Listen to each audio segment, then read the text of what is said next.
तो optical fibre का class हो गया था लास्ट क्लास में, और ऑप्टिकल फाइबर के साथ साथ और क्या बात किए थे हम लोग? ऑप्टिकल फाइबर, रिफ्लेक्टिंग प्रिज्म, और क्या था? हाँ, ये सब हो गया था ना। तो बहुत इंपॉर्टेंट है आज का क्लास, ध्यान देना, क्योंकि आज जो क्लास अभी जो एक डेरिवेशन होगा वो इस साल 2025 में आ चुका है 5 मार्क्स में। तो बहुत इंपॉर्टेंट है आज का क्लास। देखो अभी कुछ लिखते चलो साथ में मेरा, फिर हम समझाएंगे। अभी साथ में कुछ लिखते चलिए, ठीक है?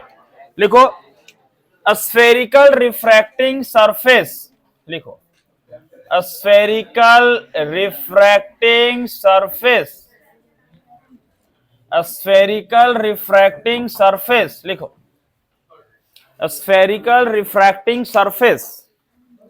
देखो हम इसमें लेंस नहीं बोल रहे हैं, मिरर नहीं बोल रहे हैं। सबसे पहले बातचीत एकदम बंद, एकदम बातचीत बंद। सबसे पहले हम मिरर नहीं बोल रहे हैं, लेंस नहीं बोल रहे हैं, ना हम मिरर बोल रहे हैं ना लेंस, हम बोल रहे हैं रिफ्रैक्टिंग सरफेस। अब ये नया बात आ गया सर, रिफ्रैक्टिंग सरफेस क्या है? रिफ्रैक्टिंग सरफेस, रिफ्रैक्टिंग सरफेस, ठीक है? हम बोले स्फेरिकल रिफ्रैक्टिंग सरफेस, लिखो डैश दे करके, लिखो a surface which separate, a surface which separate, a surface which separate two medium of different refractive index, which separate two medium of different refractive index is called, refractive index is called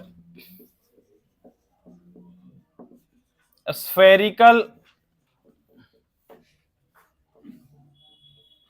refracting surface। देखो ऐसा surface जो दो medium को separate करेगा, दो medium को अलग अलग करेगा, जो दो माध्यम को अलग करेगा, हवा पानी, एक मीडियम एयर है, एक वाटर है, एक वाटर है, एक ग्लास है, दो मीडियम को अलग करेगा, उसको बोलेंगे spherical refracting surface.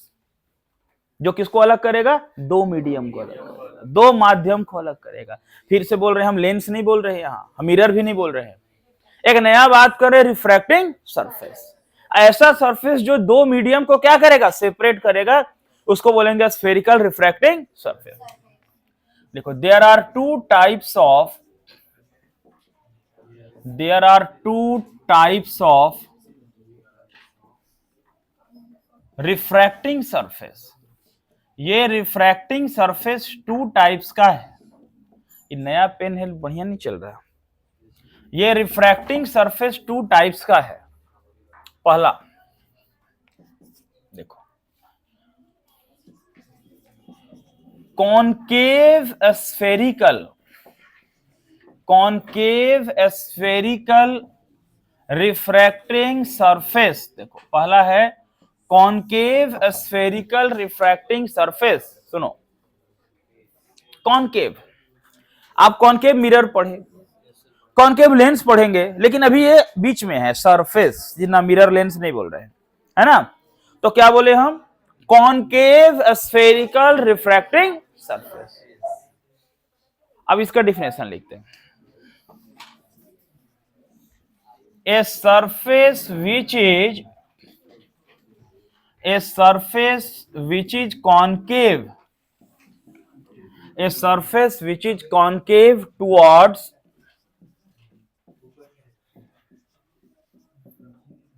concave towards rarer medium, a surface which is concave towards rarer medium is called, rarer medium is called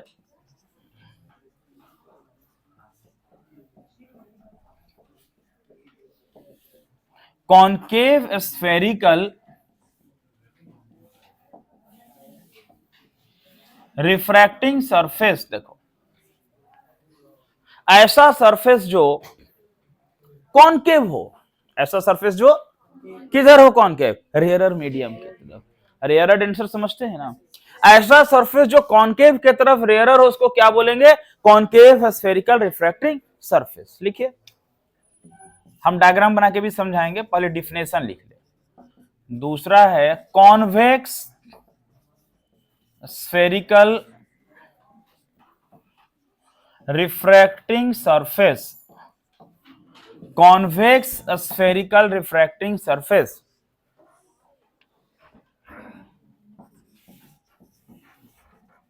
a surface which is convex towards rarer medium, a surface which is convex towards rarer medium is called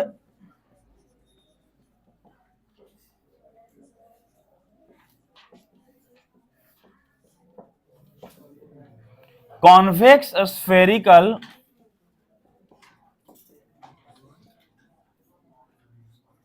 refracting surface. ऐसा surface जो convex है, rarer medium के तरफ convex है, ये नहीं कि हम गलती से यहां रेयरर लिख दे, रेयरर ही है दोनों में, कॉनकेव रेयरर के तरफ, कॉन्वेक्स भी रेयरर के तरफ। डिफिनेशन एकदम एक ही जैसा है, देखो ठीक है ना, समझ में आ रहा है बात। तो पहला बात कि रिफ्रैक्टिंग सरफेस क्या है, जो दो मीडियम को अलग करेगा। दो तरह का, पहला कौन है, कॉनकेव। कॉनकेव का क्या बोले, ऐसा सरफेस जो कॉनकेव किधर हो, रेयरर मीडियम की तरफ। कॉन्वेक्स का क्या बोले, ऐसा सरफेस जो कॉन्वेक्स किधर हो, रेयरर मीडियम का। जो कॉनकेव हो रेयरर के तरफ उसको क्या बोलेंगे, कॉनकेव स्फेरिकल रिफ्रैक्टिंग सरफेस। जो कॉन्वेक्स हो रेयरर के तरफ उसको क्या बोलेंगे, कॉन्वेक्स स्फेरिकल रिफ्रैक्टिंग सरफेस। आ रहा बात समझ में, ठीक है, समझ गए बात। अब डायग्राम से समझा रहे हैं आपको कि कैसे है ये।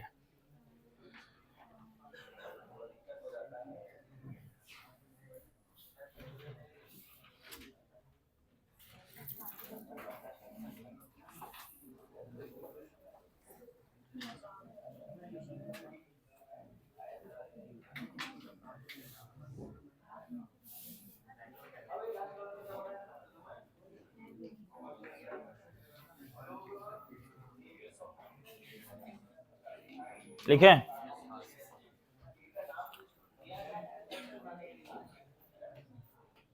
देखो बताओ, ये अगर हम यहां ऐसे बनाए ना, तो इसको कॉनकेव मिरर, कौन सा मिरर बोलेंगे, इसको कॉनकेव बोलेंगे। कब, जब पॉलिश किधर होगा, इधर पॉलिश होगा, इधर पॉलिश होगा, तो इसको कौन सा मिरर बोलेंगे हम लोग, बोलेंगे ना। अब पॉलिश नहीं करना, पॉलिश के बदले यहां मीडियम ऐसे बदल देना, ऐसे ये माध्यम बदल दिए, माने ये पॉलिश नहीं किए, पॉलिश के बदले यहां पानी भर दिए, यहां शीशा लगा दिए, कुछ और रख दिए, यानी कि इस पे हम पॉलिश नहीं किए। ये मीडियम डेंसर कर दिया, हम डेंसर कर दिए, इसको हम डेंसर मीडियम कर दिए, जिसका रिफ्रैक्टिव इंडेक्स म्यू2। ये रेयरर हो गया, ये रेयरर हो गया, जिसका रिफ्रैक्टिव इंडेक्स म्यू1। यानी यहां कोई लाइट को रखे, ऑब्जेक्ट को रखेंगे, लाइट जाएगा तो लाइट उधर चला जाएगा, कहां जाएगा, उस साइड में चला जाएगा, वो साइड में जाएगा, क्योंकि वो रेयरर से कहां जाएगा, डेंसर, यानी रिफ्लेक्शन नहीं होगा। यही मिरर में क्या करते थे, ऐसे करके पॉलिश कर दिए, तो वो क्या होगा, लाइट जाएगा तो टकरा के वापस आएगा, वापस नहीं आएगा, उधर चल जाएगा। मीडियम अलग कर दिए, तो इसको हम कॉनकेव मिरर नहीं बोलेंगे, इसको बोलेंगे कॉनकेव स्फेरिकल रिफ्रैक्टिंग सरफेस। ये पहला वाला डायग्राम है, 1 नंबर वाला। अरे बात समझ में, ये हो गया कॉनकेव स्फेरिकल रिफ्रैक्टिंग सरफेस। दूसरा देखना, ये क्या है, कॉन्वेक्स। अच्छा, इसका कॉनकेव का चेहरा किधर है, सुनो ना बाबू, उधर थोड़ा मेरा बात सुनोगे। कॉनकेव का चेहरा किधर है, रेयरर के तरफ, किधर है। अब बताओ, कॉन्वेक्स का ये कौन सा मिरर था, कॉन्वेक्स था। इसमें पॉलिश कहां करते थे, इधर में अंदर में नहीं। अब उधर पॉलिश नहीं करना, मीडियम बदल दो, पॉलिश मत करो, इधर में मीडियम बदल दो।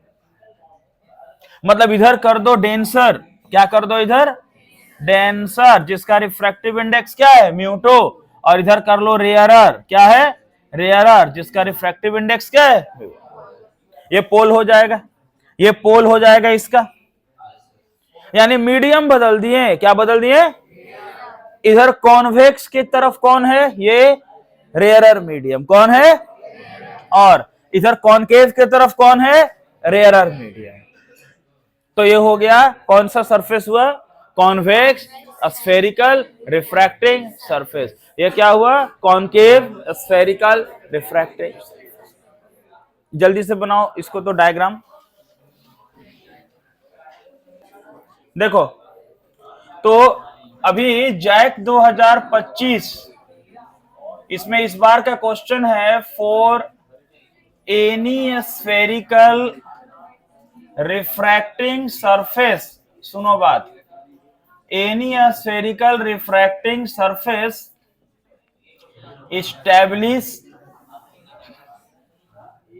स्टैब्लिश अ रिलेशन, क्या स्टैब्लिश करना है, देखो mu two by we minus mu one by you बराबर mu two minus mu one by R.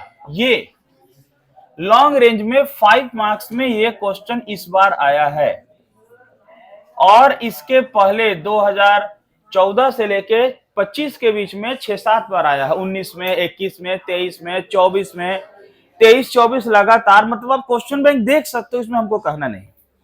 ये आपके पास क्वेश्चन बैंक है, आप एक बढ़िया क्वेश्चन बैंक कोई जरूर रखिए अपने पास में, जब आपको पता हो कि कैसे कैसे क्वेश्चन आ रहा। तो हम जो बता रहे हो बात को, ये अच्छा ऐसा कोई नियम नहीं है कि जो इस साल आ गया अगले साल नहीं आया, ऐसा कोई लिखा नहीं कि 25 में आ गया 26 में नहीं आएगा, ये कोई बात नहीं है, आ सकता है। अब देखिए इंपॉर्टेंट बात क्या है, सुनिएगा, दो क्वेश्चन, दो ऐसा लॉन्ग रेंज का क्वेश्चन आगे पीछे है, जो कि मतलब ये नहीं आया तो अगला साल ये आया, मतलब इन दोनों में से एक 100% आता, वो देखो क्या है। ये स्फेरिकल सरफेस है, इस स्फेरिकल सरफेस का ये फार्मूला जो अभी हम करने वाले हैं, समझ में आ रहा बात। अब आप सोचो, ये स्फेरिकल सरफेस का अगर आधा काट दे, यहां से आधा ऐसे काट दे, तो ऐसे काट देंगे तो ये आधा कट जाएगा, ऐसे ऐसे कट जाएगा, आधा आएगा ना। एक दूसरा सरफेस का आधा काट के मिला दे तो बन जाएगा लेंस, क्या बन जाएगा, वो बन जाएगा कॉन्वेक्स लेंस। और फिर इसको अगर यहां से आधा काट दे, ऐसे आधा यहां से ऐसे, ये आधा यहां से, और एक दूसरा का काट के आधा मिला दे ऐसे, तो बन जाएगा कॉनकेव लेंस, क्या बन जाएगा। तो ना रिफ्रैक्टिंग सरफेस से, इसी सरफेस से हम लोग लेंस बनाएंगे, क्या बनाएंगे। तो एक फेमस होता है लेंस मेकर फॉर्मूला, क्या होता है, वो ऐसे होता है, देखो। तो लेंस मेकर फॉर्मूला जो है, lens maker formula, lens maker formula होता है 1/f बराबर mu minus 1 1/r1 minus 1/r2। अब लेंस मेकर फॉर्मूला वही बच्चा समझेगा जो इसको पूरा तरह से समझेगा। अब ये नियम एकदम निश्चित है कि या तो ये आएगा या यही। अगर आप क्वेश्चन बैंक देख लो, अगर ये इस साल है तो इसके पहले वाले साल में ये है, मतलब ये दोनों बदल बदल के, कोई एक तो लॉन्ग क्वेश्चन में आना ही है। तो 25 में ये आ गया है, 26 में भी आ सकता, कोई नियम नहीं कि री होगा, लेकिन अगर ये नहीं आया तो ये तो पक्का है। मतलब आने वाला दो क्वेश्चन हमारे लिए मोस्ट इंपॉर्टेंट है, कि उससे एक क्वेश्चन 5 नंबर का 100% फिक्स है, जो आना ही आना हर साल, ठीक है। तो अब पहले हम लोग ये वाला करेंगे आज, फिर हम लोग ये वाला। अब इसको आज हो पाएगा, फिर अगले दिन ये होगा। देखिए अब क्या है कि देखो, एक सीबीएसई में इसको थोड़ा घुमा के भी पूछता है कि भाई कॉन्वेक्स में करिए, ऑब्जेक्ट यहां रखे हैं, रियल बना है, वर्चुअल बना है। झारखंड बोर्ड में सिर्फ वही पूछता है जो एनसीईआरटी में है, और एनसीईआरटी में कॉन्वेक्स का केस है, तो इसलिए बोला है ना, for any spherical refracting surface, any spherical, कोई भी स्फेरिकल सरफेस, या तो तुम कॉन्वेक्स लेके करो या तुम कॉनकेव लेके करो। हम वही बता रहे हैं जो एनसीईआरटी में दिया हुआ, कि अगर नाम लेके भी पूछे तो क्या पूछ सकता है। तो और करके लिखिए इसका क्वेश्चन में, और करके ये भी लिखिए, और करके लिखिए, for convex spherical refracting surface है ना, establish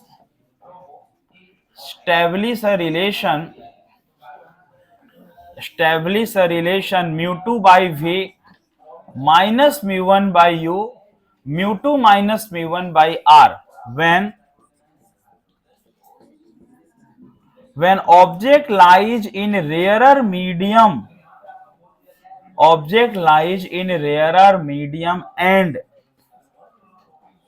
and image formed is real. NCERT में बाबू रिफ्रैक्टिव इंडेक्स को एन लेके चला है, तो आप अगर एनसीईआरटी किताब देखोगे तो इसको कैसा लिखा हुआ मिलेगा, ऐसे मिलेगा, देखो ऐसे मिलेगा, n2 by we minus n1 by you बराबर n2 माइनस n1 बाई आर। लेकिन लास्ट ईयर या जो पहले एग्जाम में जितना बार पूछा है ना, वो म्यू करके ही पूछा है, इसलिए शुरू से पढ़ाते समय म्यू करके आपको बता रहे हैं। आपको जब स्टार्ट किए थे रिफ्रैक्टिव इंडेक्स तो क्या बोले थे, उसको या तो म्यू से लिखेंगे या एन से लिखेंगे, बोले थे ना। तो स्टार्ट से ही जो क्वेश्चन पूछ रहा ना एग्जाम में, वो म्यू लेके ही पूछ रहा सब, इसलिए उस तरह से बात कर रहे हैं। लेकिन बाई चांस सब कभी घुमाए कि एनसीईआरटी देख के एकदम करे बात, तो उसको n2 बाई n1 करेंगे, फिर म्यू टू का जगह n2 और म्यू वन का जगह n1।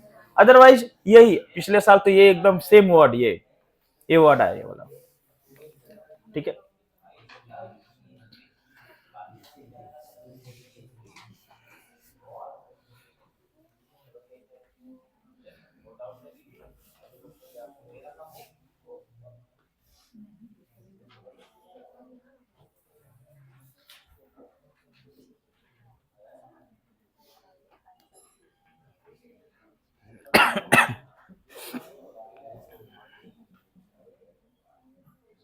होगी,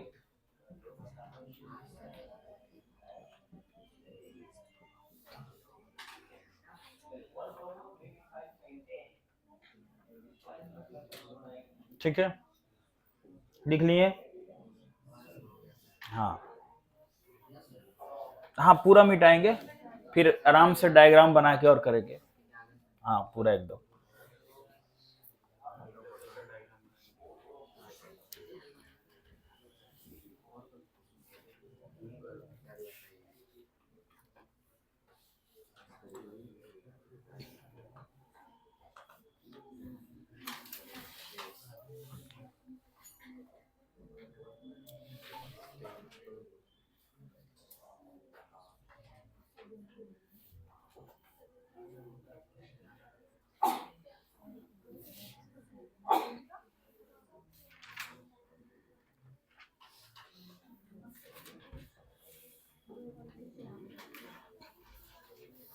ठीक है।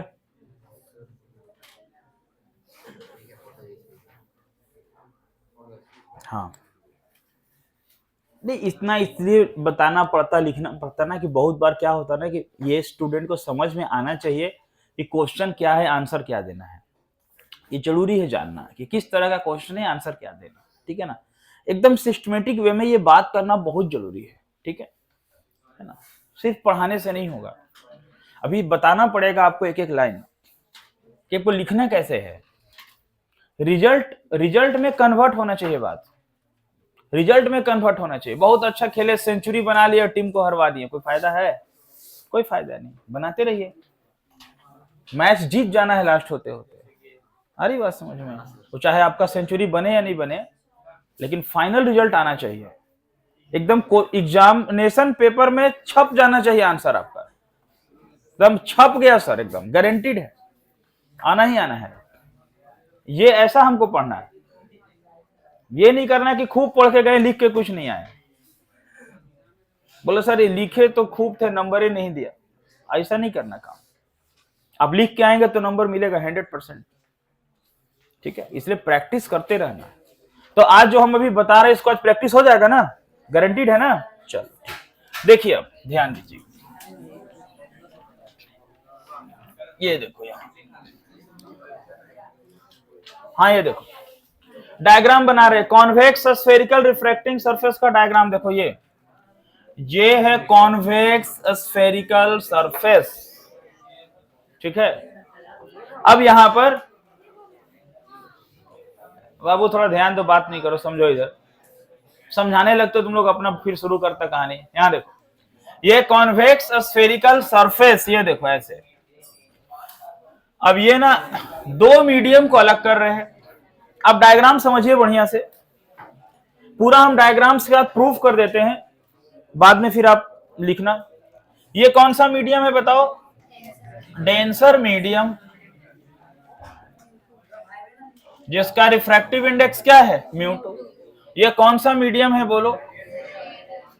रेयरर मीडियम, जिसका रिफ्रैक्टिव इंडेक्स क्या है? μ1। मान लो ये पोल है बीच में, है ना? समझते चलना डायग्राम। एक ऑब्जेक्ट को यहां रखते, पॉइंट ऑब्जेक्ट, पॉइंट ऑब्जेक्ट बिंदु वस्तु, छोटा सा कोई पॉइंट ऑब्जेक्ट रख दिए, कोई नीडल है, कॉइन है, कुछ भी है, एक ऑब्जेक्ट रख दिए मान लो, ठीक है। अब लाइट यहां से, पॉइंट ऑब्जेक्ट समझो अभी आप, यहां से रखे, गया लाइट यहां पे सरफेस पे गया। अच्छा बताओ, ये रेयरर से डेंसर जा रहा, नॉर्मल बनेगा? रेयरर से डेंसर जा रहा, नॉर्मल तो बनेगा। इस सरफेस पे नॉर्मल बना ऐसे। अच्छा बताइए, नॉर्मल आके कहां मिलता है? नॉर्मल आके ऑलवेज कहां मिलता है? Centre of curvature. ये आज नहीं, बहुत पहले से जानते हैं। अच्छा आप बताओ, ये रेयरर से डेंसर जा रहा तो किधर बेंड करेगा? किधर करेगा? नॉर्मल के तरफ। कहां करेगा? तो भाई नॉर्मल के तरफ बेंड कर गया, और बेंड करके जाकर के इमेज बनाया आई। इमेज क्या बनाया? ऑब्जेक्ट ओ का इमेज क्या बन गया? आई। रियल इमेज बना। कैसा इमेज बना? Real image. ये यहां से एंगल ऑफ इंसिडेंस आई, कोई दिक्कत है? नॉर्मल और नॉर्मल, ये लाइन नॉर्मल है, नॉर्मल और इंसिडेंट रे के साथ एंगल ऑफ इंसिडेंस, ये रिफ्रैक्टेड रे है, इसके साथ ये एंगल आर। समझ में आ रहा है बात? आई आर समझ में आ रहा? ये एंगल ऑफ इंसिडेंस है आई, और ये एंगल ऑफ रिफ्रैक्शन क्या है? आर। ये एंगल आई है, ये एंगल आर। कोई प्रॉब्लम नहीं। यहां पर ना कुछ नाम दे दो, कोई नाम दे दो, जैसे कुछ नाम देते हैं, एन दे देते हैं, जहां से पॉइंट किया है। यहां से एक परपेंडिकुलर लाइन ड्रॉ करेंगे। क्यों करेंगे परपेंडिकुलर लाइन ड्रॉ? क्यों करेंगे लाइन? क्योंकि ये कर्व है। क्या सरफेस है? और ट्राइंगल बनेगा नहीं, तो हमको क्या करना पड़ेगा? एक परपेंडिकुलर, जो मिरर फार्मूला में आपको बताए थे हम, कि एक लाइन परपेंडिकुलर हमको क्या करना पड़ता है? ड्रॉ करना पड़ता है। एक ड्रॉ कर दिए, कुछ नाम देना हो दे देते हैं। चलिए इसका नाम हम दे दिए डी, कुछ भी नाम दे दिए डी, या एनएम देना हो तो एनएम, कोई दिक्कत नहीं, ठीक है, एनएम दे सकते हैं, एनएम। चलिए एनएम दे दिए, एनएम। इसका हाइट एच, क्लियर है? अच्छा, object distance you, image distance v, radius of curvature r। इसमें कौन माइनस होगा, कौन प्लस होगा? u माइनस होगा, v, r भी प्लस होगा ना, वो रूल के हिसाब से जा रहा है, ठीक है। अब ये कुछ एंगल भी बनाएगा ऑब्जेक्ट के साथ। मान लो एंगल बनेगा अल्फा, क्या बनेगा? इमेज के साथ एंगल बनेगा बीटा, क्या बनेगा? और ये सेंटर ऑफ कर्वेचर के साथ एंगल बनेगा थीटा। ऐसे गामा लिख सकते हैं, क्या लिख सकते हैं? Gamma, alpha, beta, gamma. चलो मेरा मर्जी, हम थीटा लिख दिए। क्या लिखे? थीटा। कोई प्रॉब्लम नहीं, ठीक है। अब देखते जाइएगा, डायग्राम समझे? डायग्राम समझे? फिर एक बार देखिए, पॉइंट ऑब्जेक्ट ओ, यहां लाइट गया सरफेस पे, नॉर्मल बना, रेयरर से किधर जा रहा? डेंसर। किधर मुड़ गया? नॉर्मल के तरफ। Angle of incidence I, angle of refraction R, alpha, beta, theta, ये एंगल बना। ये ऑब्जेक्ट ओ, उसका रियल इमेज क्या बना? आई। ऐसे मान लेंगे कि कंसीडर कर लेंगे। हम पहले कंसीडर आपको 2 लाइन लिखवाएंगे, लेकिन अभी हम प्रूफ करते हुए जा रहे हैं यहां से, उसको ध्यान से देखते जाना कैसे कैसे कर, ठीक है? आराम से समझना एकदम। देखो, बोलो ऑब्जेक्ट डिस्टेंस कौन है बताइए? हाँ एकदम बताते चलना। यहाँ पे OP minus U. Image distance कौन है बताइए?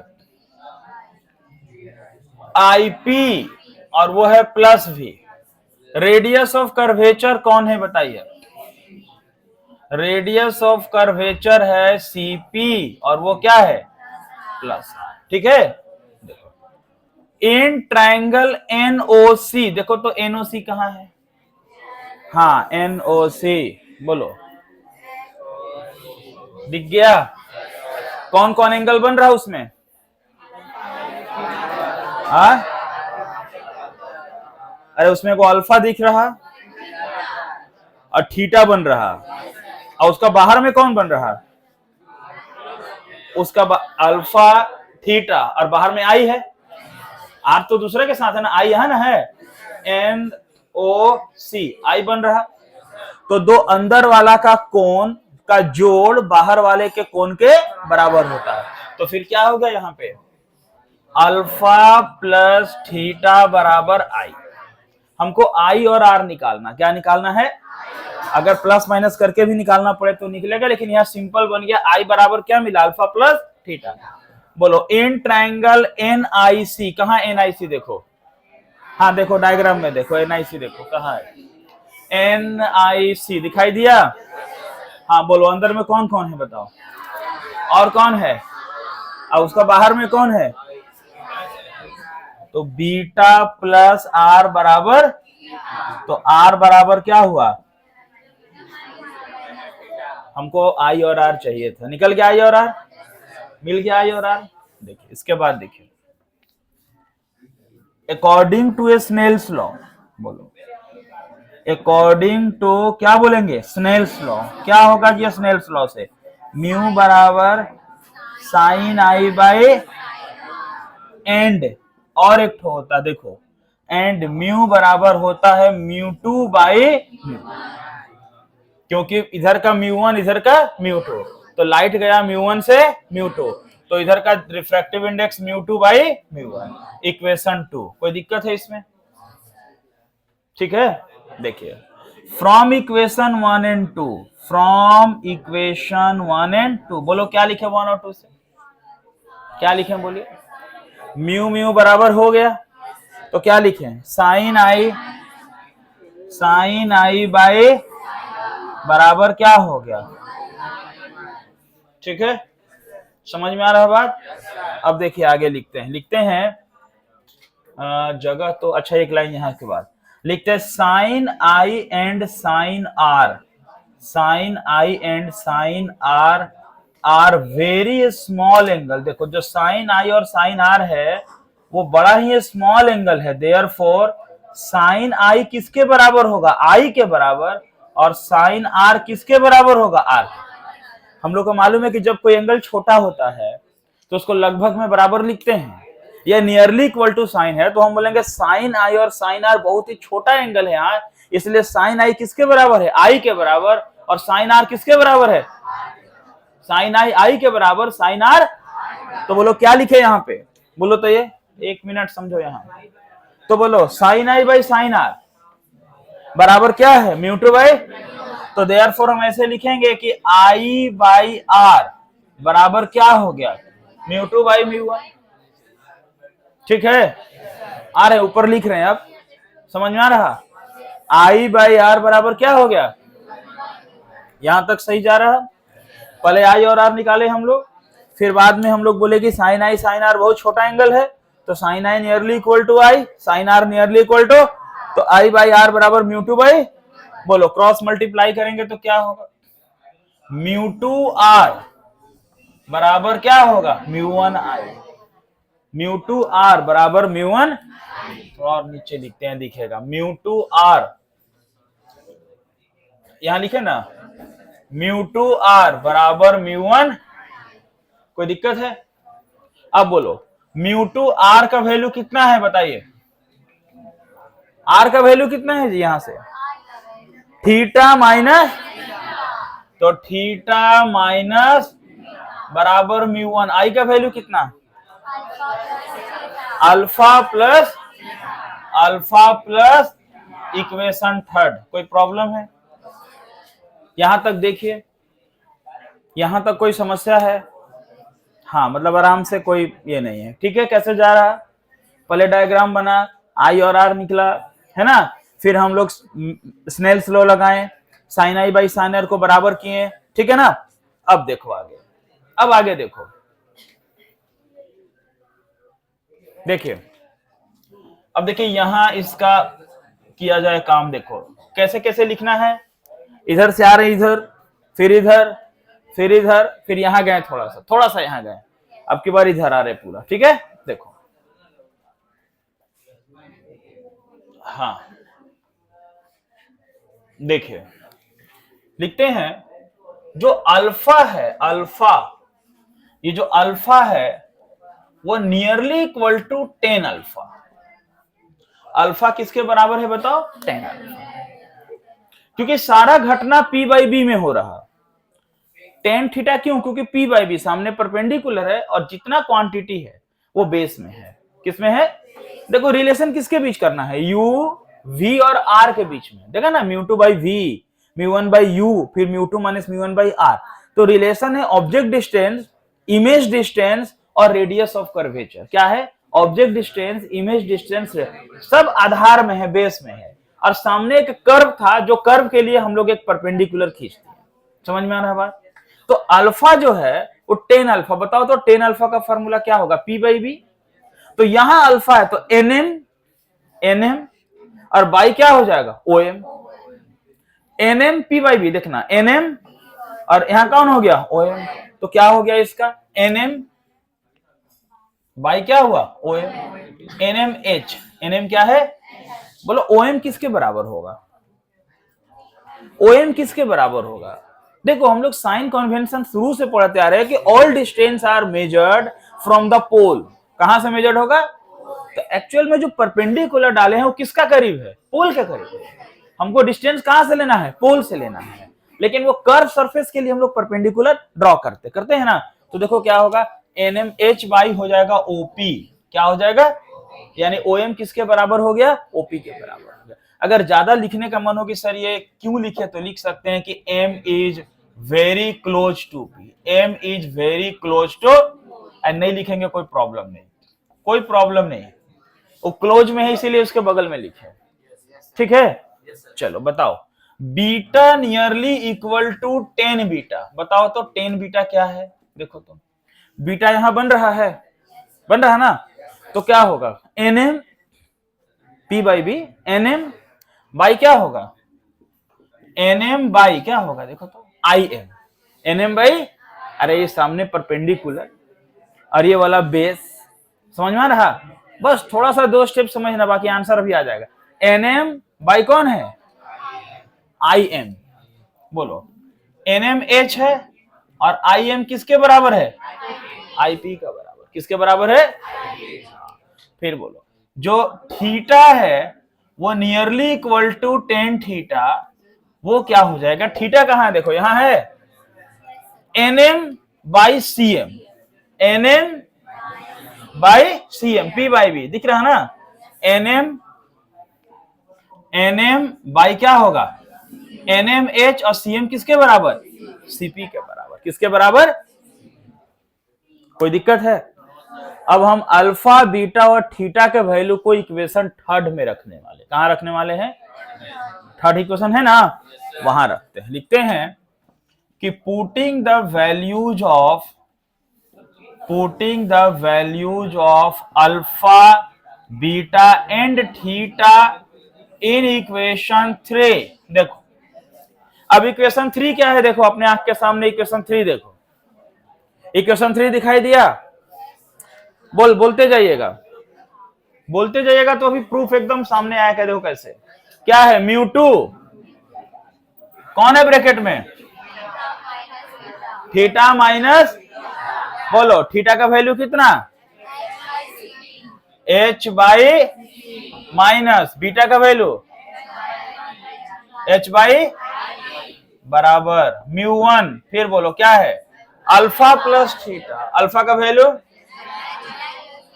H बाई प्लस थीटा का value H by H common ले लिए दोनों तरफ से, कट गया, मन में काट दिए, कोई दिक्कत नहीं, मन में बात रह गया। म्यू टू क्या बच गया यहां पे? म्यू टू बोलो 1 बाई क्या बचा? माइनस 1 बाई क्या बचा? IP बराबर म्यू वन। यहां क्या बचा? 1 बाई OP प्लस 1 बाई क्या बचा? क्या किए? दोनों तरफ से क्या कॉमन लिए? और HH कट। अब बोलो वैल्यू रखते हैं। म्यू टू बोलना 1 बाई CP कितना है? CP plus R। CP क्या है? हाँ प्लस R।